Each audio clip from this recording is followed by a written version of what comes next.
We move closer to Election Day. A North Shore judge orders that an anti-Jeff Landry ad be taken down. Sabrina Wilson has more.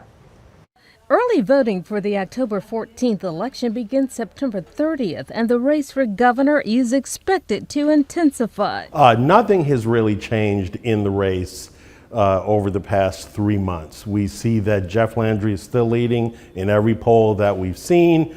He's still leading in fundraising totals. And now Landry's campaign has scored a win in court. Here's a temporary restraining order issued by St. Tammany Parish Judge Raymond Childress against an anti-Landry ad being run by a group called Louisiana Leadership Fund, LLC. It was not at all accurate about what had happened.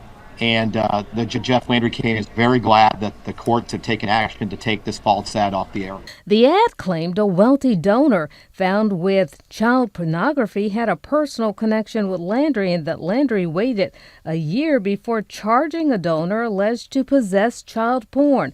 Landry's camp says nothing could be further from the truth and says the defendant was arrested, convicted, and sentenced to jail, and the suspect never contributed to Landry's campaign.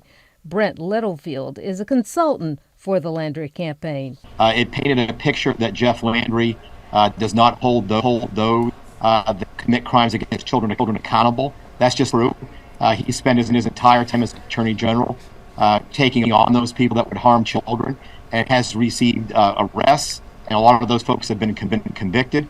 Dillard political analyst Dr. Robert Collins shows that he is concerned about negative advertising against him. And of course, he realizes that the only way for the other candidates to catch him in this race is for them to start attacking him with negative ads, because they have to reduce his favorable numbers. Landry's camp is pointing fingers at gubernatorial candidate Stephen Waguespack, accusing him of using dark money to manipulate voters, and calls it shameful. What information do you have to back up the assertion that he's behind this?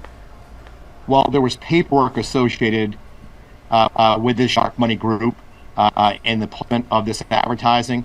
And when you track back the various addresses that were associated with dark money group, those addresses is this address as another dark money group that spent huge sums of money to benefit Stephen Waguespack. We didn't find any information that the group registered with the Louisiana Secretary of State's office, and when I called the number listed on the ad, a recorded message said the person you are trying to reach is unavailable. And the closer we get to Election Day, it's expected that super PACs will increase their spending.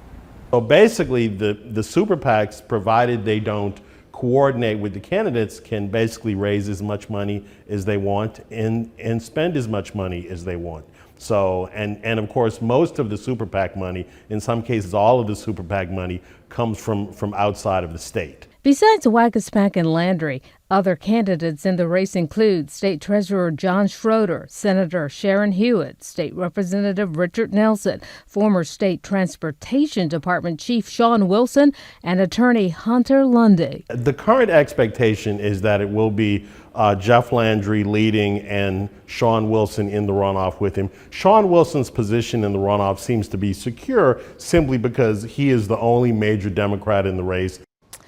I reached out to Stephen Waguespack's campaign for comment hours ago, but haven't heard back. Meanwhile, a court hearing is set for September 15th on the campaign ad, according to court documents we obtained.